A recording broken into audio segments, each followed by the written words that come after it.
Hello, I'm Ajit Kumar. Welcomes you on English Literature NetSet, and here in today's session we are going to discuss about important figures of speech which are very important for TGT, PGT examinations and all other teaching examinations.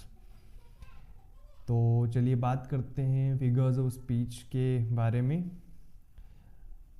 इनको हिंदी में हम अलंकार कहते हैं, जो language की शोभा बढ़ाते हैं या लैंग्वेज को और भी ज़्यादा इंटरेस्टिंग बनाते हैं, यानी एक प्रकार से लैंग्वेज के लिए ज्वेलरी का काम करती है। जिस तरीके से हिंदी भाषा में अलंकार जो होते हैं वो भाषा की शोभा बढ़ाते हैं, उसी तरीके से इंग्लिश लिटरेचर में फिगर्स ऑफ स्पीच होते हैं, ठीक है, जिनको अलंकारिक शब्द भी कहते हैं, जो कि पोइटिक डिवाइसेस के नाम से भी जाने जाते हैं। तो आपने पोइटिक डिवाइसेस भी नाम सुना होगा, तो उन्हीं को हम फिगर्स ऑफ स्पीच के नाम से जानते हैं, ठीक है। तो आइए हम पहले बात करते हैं कुछ इंपॉर्टेंट फिगर्स ऑफ स्पीच के बारे में। उसके बाद हम नेक्स्ट क्लास में और भी जो इम्पोर्टेंट फिगर्स ऑफ स्पीच बनती हैं, जो यूजीसी नेट एग्ज़ाम्स के लिए और सेट एग्जामिनेशन के लिए भी इम्पोर्टेंट बनते हैं, उनको भी हम डिस्कस करेंगे। तो सबसे पहले हम बात करेंगे सिमिली की, ठीक है। सिमिली इसको हिंदी में उपमा अलंकार भी कहते हैं और इसका यूज़ कंपैरिजन के लिए किया जाता है।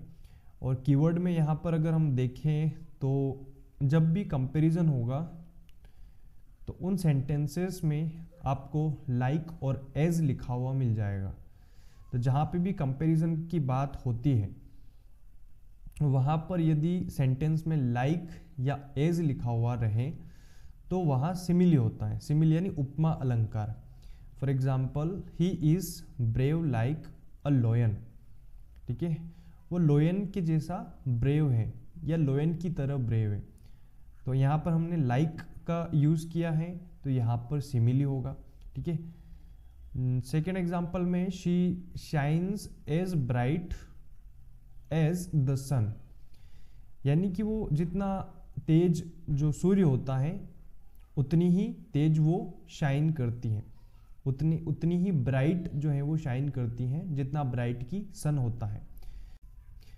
थर्ड वाले में दिया है the baby is sleeping like a Dove, baby Dove की तरह स्लीप कर रहा है, सो रहा है। Fourth, her eyes sparkle like stars, ठीक है, उसकी जो आंखें हैं वो स्पार्कल करती हैं स्टार्स की तरह, ठीक है, लाइक करके जोड़ा गया। He runs as fast as a horse, ठीक है, वो उतना ही तेज दौड़ता है जितना तेज एक घोड़ा दौड़ता है। ये कुछ कंपैरिजन जिनमें बताया गया है, ऐसे कुछ सेंटेंसेस हैं। इसके बाद कुछ लिटरेरी एग्जाम्पल भी हैं, उनको भी हम देख लेते हैं।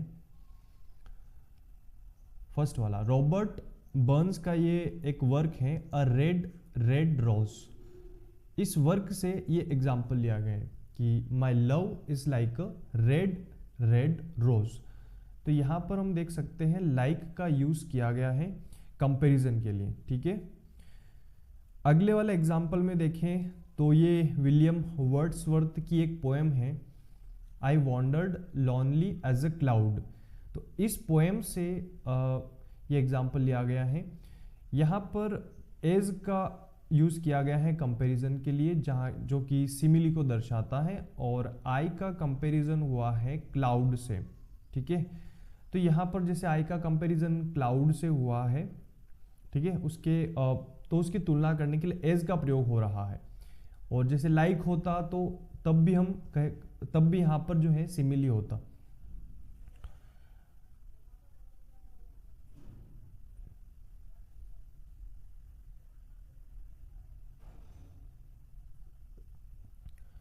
अब अगला हम देखते हैं मेटाफर। मेटाफर जो होता है, सिमिली में अभी हमने देखा लाइक और एज का यूज़ करके कंपैरिजन कर रहे हैं, वहीं पर मेटाफर में हम बिना लाइक और एज का प्रयोग किए ही कंपैरिजन करते हैं, ठीक है। डायरेक्ट कंपैरिजन विदाउट लाइक और एज, यानी इन दोनों का यूज़ किए बिना ही जब कंपैरिजन होता है तो वहाँ पर मेटाफर होता है। और मेटाफर बहुत ज़्यादा यूज़ भी होता है इंग्लिश लिटरेचर में। जैसे टाइम इज़ मनी, तो टाइम का कंपैरिजन डायरेक्ट मनी से हुआ है विदाउट यूजिंग लाइक और as. Life is a journey, यानी कि लाइफ का कंपैरिजन जर्नी से। He is a lion in battle, वो एक लॉयन है बैटल में। द क्लासरूम वॉज अ जू, क्लासरूम एक जू थी, एक जू के जैसी थी क्लासरूम, बिकॉज बहुत ही ज़्यादा शोरगुल था। Books are mirrors of society, books का कंपैरिजन हुआ है मिरर्स के साथ में, यानी कि जो बुक्स होती हैं वो समाज का आईना होती हैं। तो इस प्रकार डायरेक्ट कंपैरिजन हुआ है इनका विदाउट यूजिंग लाइक और as. Now let's understand some literary examples. यहाँ पर एक वर्क है as you like it William Shakespeare का, और वहीं से एक लाइन है all the world's a stage, यानी पूरी दुनिया एक स्टेज है। तो यहाँ पर एपोस्ट्रोफी एस लिखा हुआ है, यानी all the world is a stage.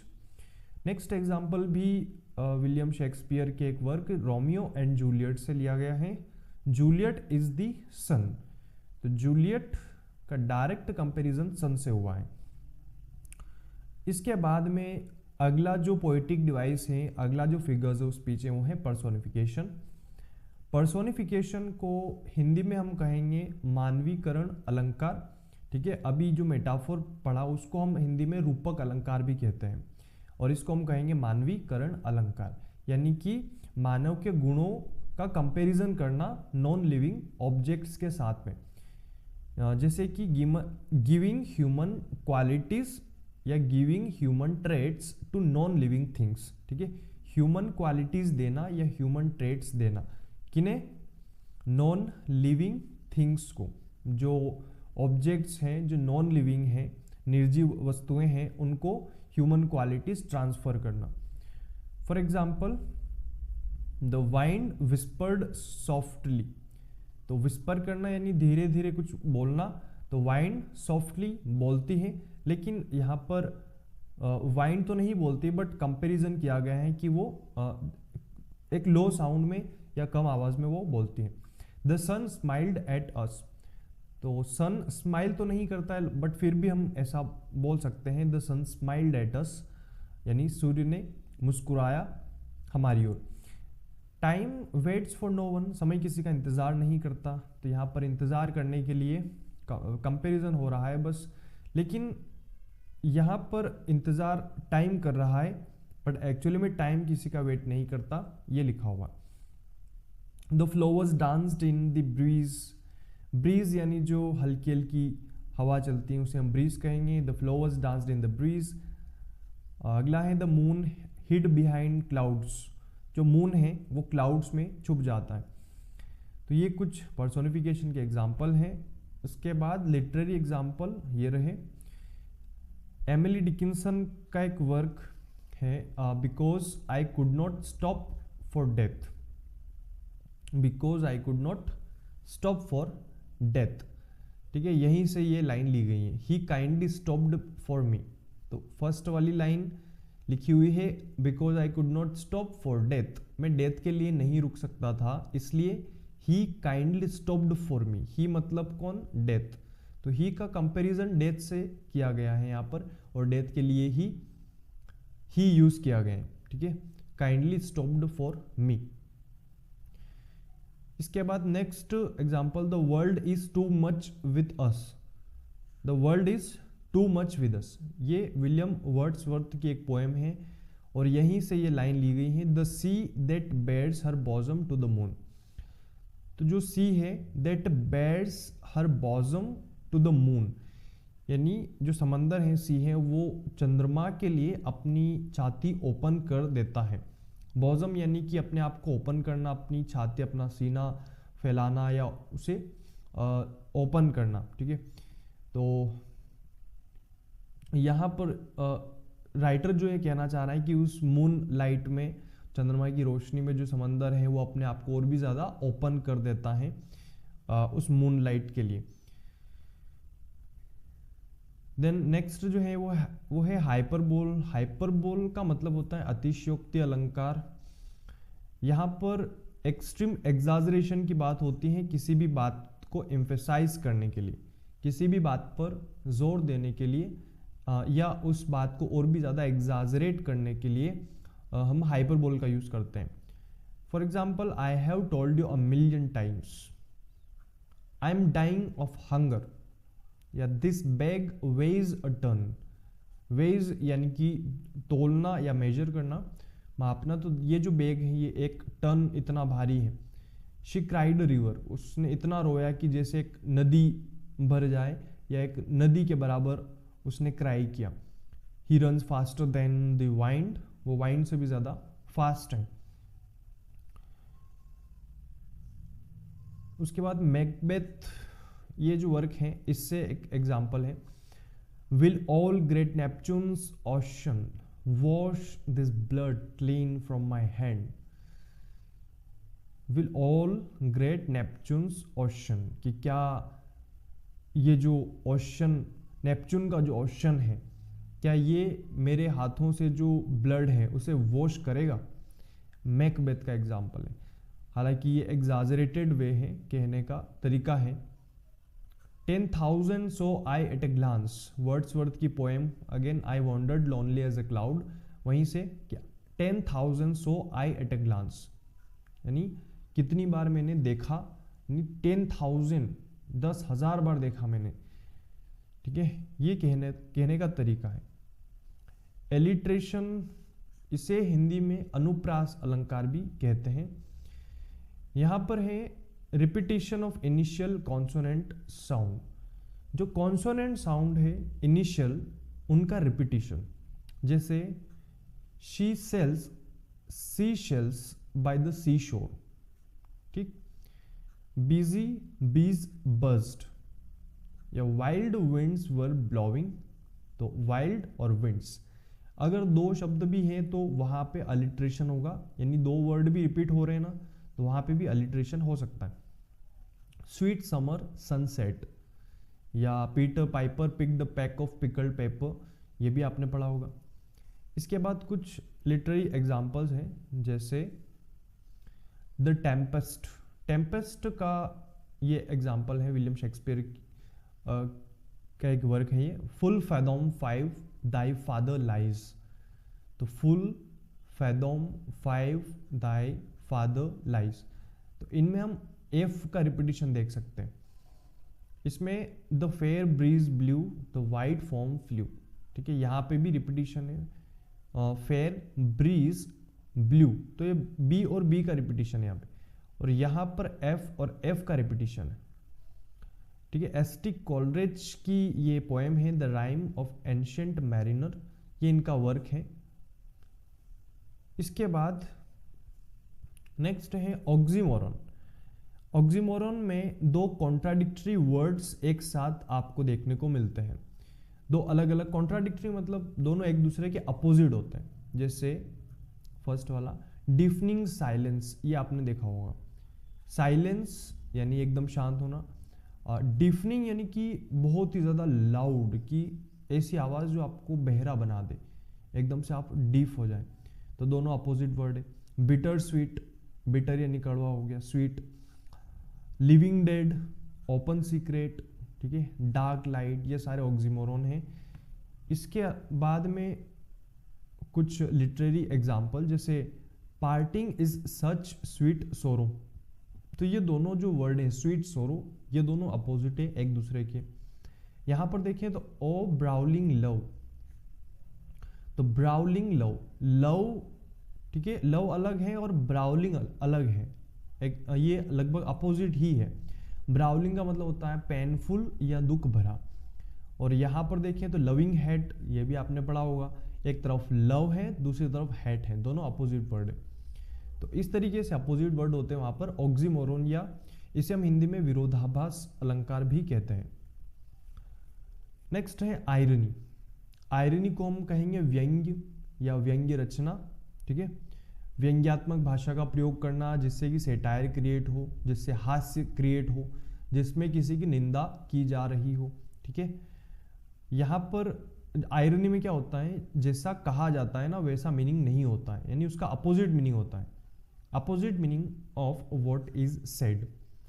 जैसे a fire station burns down, तो जो फायर स्टेशन है वो आग बुझाने का काम करता है और वहीं पर आग लग जाती है, ठीक है, Burns down. A pilot afraid of Heights, ठीक है, एक तो पायलट है और दूसरा वो हाइट्स से डरता है, ठीक है, ये भी यहाँ पर आयरनी है। Saying lovely weather in a storm, एक तो स्टॉर्म है, ठीक है, बहुत ज़्यादा एक चक्रवात है और वहाँ पर कोई कह रहा है कि व्हाट अ लवली वेदर, तो ये एक प्रकार से आयरनी है। A dentist with bad teeth, अब डेंटिस्ट है और उसी के जो दांत है वो खराब है। अ police station being robbed, police station में ही देखो चोरी हो जाती है, तो ये तो आयरनी हो गई, व्यंग्य हो गया। तो यानी कहीं ना कहीं इस टाइप के सेंटेंस पढ़ करके हमें हंसी आती है, यानी ये हास्य क्रिएट करते हैं, ह्यूमर क्रिएट करते हैं एक प्रकार से, और उनको पढ़कर ही हमें लगता है कि एकदम से वो चीज़ अपोजिट हो रही है। The marriage counsellor filing for divorce, देखो मैरिज काउंसलर है यानी जो शादियां करवा रहा है वही डाइवोर्स के लिए फाइल कर रहा है, ठीक है। अब जैसे टाइटेनिक था, तो टाइटेनिक को जब बनाया था तो कहा गया था कि वो अनसिंकेबल है, वो कभी डूब नहीं सकता, लेकिन वो अपनी पहली ही यात्रा में डूब जाता है।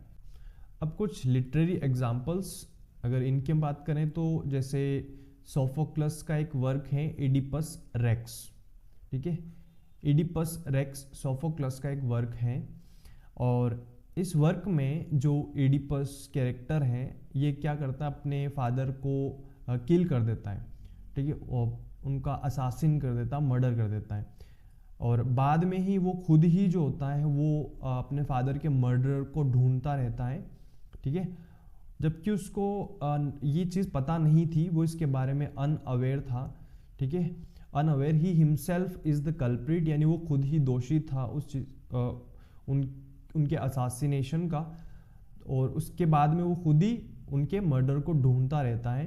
तो इस तरीके से यहाँ पर इस वर्क में आयरनी है एक प्रकार से कि उसने ही उसके फादर को मारा, उसके बाद वो खुद ही उनको ढूंढ रहा है।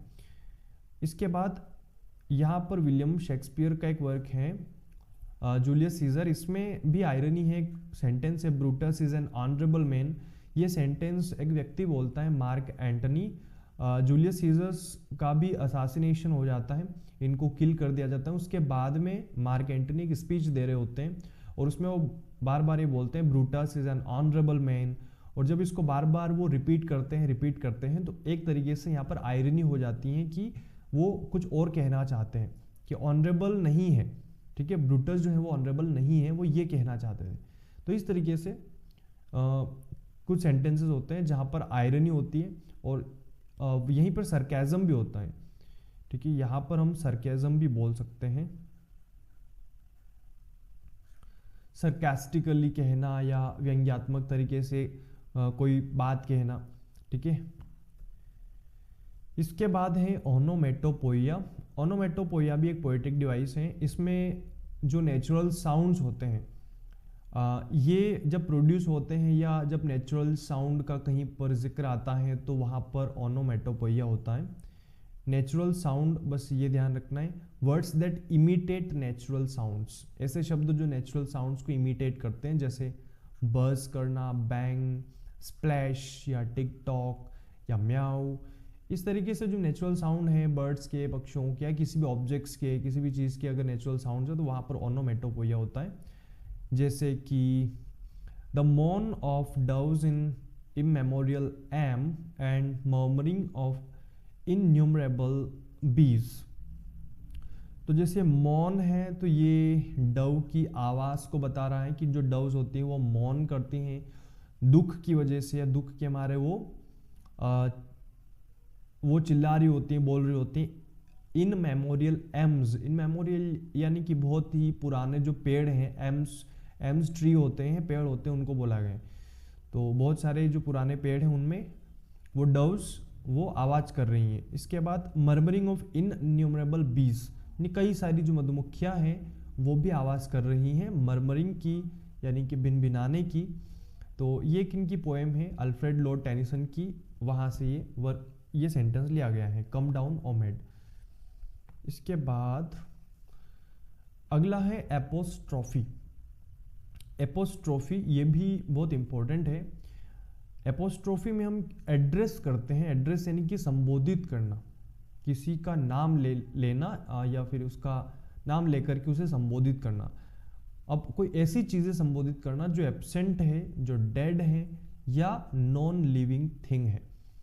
एब्सेंट का मतलब है जो आज तक हमने देखी नहीं है कभी, ठीक है, किसी भी व्यक्ति ने उन चीज़ों को देखा नहीं है, ठीक है, जो डेड है, ठीक है, दुनिया में नहीं है, या फिर नॉन लिविंग है, ऑब्जेक्ट्स हैं, उनको हम एड्रेस करते हैं, संबोधित करते हैं। जैसे और death where is thy sting, या ट्विंकल ट्विंकल लिटिल स्टार, और टाइम स्लो डाउन, ठीक है, टाइम से बोल रहे हैं यहाँ पर कि तुम स्लो डाउन हो जाओ, तो टाइम से हम बात कर रहे हैं।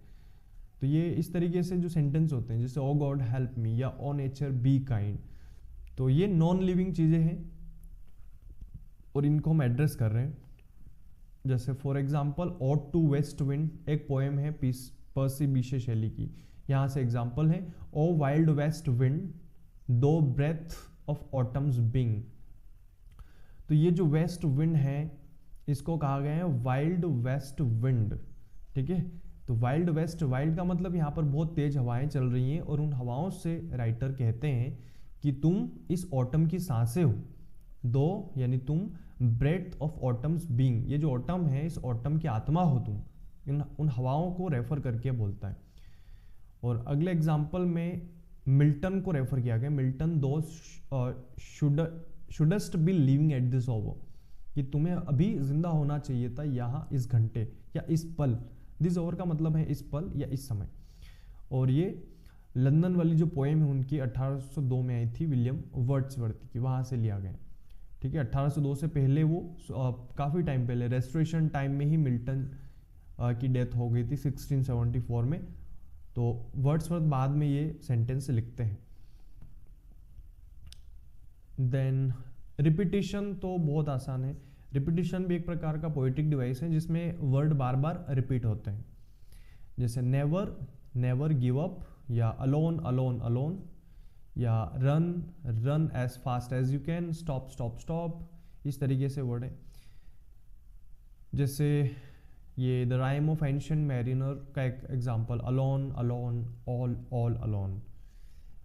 उसके बाद एनाफोरा, एनाफोरा में repetition at the beginning of successive lines. अब एनाफोरा में क्या होता है, इसमें भी रिपीटिशन होता है, लेकिन जो बिगनिंग है, जो शुरू के शब्द हैं वो रिपीट होते हैं, ठीक है। जैसे we shall fight and we shall win, तो वी शैल और वी शैल रिपीट हो रहा है। I have a dream and I have a hope, ऐसे ही इसमें let it rain and let it shine, this is the time and this is the hour, every day और every night. इसके बाद में ये एक एग्जाम्पल लिया गया एस.टी. कॉलरिज के वर्क से, अगेन वाटर वाटर एवरीवेयर, ठीक है। इसके बाद ये बहुत ही इंपॉर्टेंट एग्जाम्पल है, ठीक है, चार्ल्स डिकन्स का a tale of two cities से ये एग्जाम्पल लिया गया है। It was the best of times, it was the worst of times, and it was the age of wisdom, and आगे लिखा है it was the age of foolishness. तो बार बार वही जो शुरू के इनिशियल वर्ड हैं वो रिपीट हो रहे हैं। देन अगला है यूफेमिज्म। यूफेमिज्म में यूफेमिज्म का मतलब होता है जब हम किसी बात को थोड़ा सॉफ्टली कहना चाहते हैं, यानी कि हम ज़्यादा हार्श ना बन कर के थोड़ा सा पोलाइट, या हम उस कठोर तरीके से बचना चाहते हैं, तब हम यूफेमिज्म का यूज़ करेंगे। यानी यहाँ पे लिखा है polite expression instead of harsh one, ठीक है। जब भी कोई हार्श बात होगी, हार्श यानी बहुत ही कठोर बात है, उसको हम थोड़ा पोलाइट तरीके से कहेंगे। जैसे किसी व्यक्ति की डेथ हो जाती है तो हम कहेंगे the person has passed away, passed away यानी गुजर जाना। और सीनियर सिटीजन हम कहेंगे ओल्ड पर्सन को, बुजुर्ग या बूढ़े लोग जो होते हैं। अब हम किसी व्यक्ति को ऐसा नहीं कहेंगे कि वो बूढ़ा व्यक्ति है, हम कहेंगे वो सीनियर सिटीजन है, तो ये कहने का एक थोड़ा रिस्पेक्टफुल तरीका है। अब कोई गरीब व्यक्ति है तो उसे हम कहेंगे इकोनॉमिकली वीक, ठीक है, या इकोनॉमिकली पुअर, इस तरीके से भी कह सकते हैं। लेट गो यानी फायर करना, किसी को निकाल देना। डिफरेंटली एबल्ड पर्सन बोलते हैं डिसेबल्ड पर्सनस को, ठीक है, रिस्पेक्टफुली ट्रीट करने के लिए। तो ये इस टाइप का जो कॉन्सेप्ट है ये यूफेमिज्म कहलाता है। ठीक है, एग्जाम में आया हुआ है यूफेमिज्म का एक क्वेश्चन एमपी स्टेट 2024 में। जैसे कि collateral damage instead of civilian casualties और एक्सीडेंटल डेथ्स। जब भी एक्सीडेंट में किसी की डेथ हो जाती है या सिविलियन कैजुअलिटीज हो जाती है तो वहाँ पर हम कहेंगे कोलेटरल डैमेज हुआ है। ठीक है, वहाँ पर हुआ है कोलेटरल डैमेज। तो उस पूरी बात को कहने के लिए इस तरीके से हम कह सकते हैं enhanced interrogation instead of torture. ठीक है, जब पुलिस टॉर्चर कर रही होती है तो वहाँ पर उसको टॉर्चर नहीं बोला जाता, उसको कहते हैं इनहेंस्ड इंटेरोगेशन। ठीक है, ये उनके लीगल टर्म में ये इस टाइप के वर्ड यूज़ किए जाते हैं। नेक्स्ट है negative cash flow instead of being in debt. जब भी कर्जे में होता है कोई व्यक्ति या कोई कंपनी कोई इंस्टीट्यूशन तो उसे हम नेगेटिव कैश फ्लो कहते हैं। ठीक है, बिजनेस टर्म है नेगेटिव कैश फ्लो। तो हम ये नहीं कहते हैं कि कर्जा है या डेट है, उसे हम नेगेटिव कैश फ्लो कहते हैं। I hope you have cleared all this things and other remaining poetic devices will be discussed in the next class. मैं मिलता हूँ आपसे नेक्स्ट क्लास में।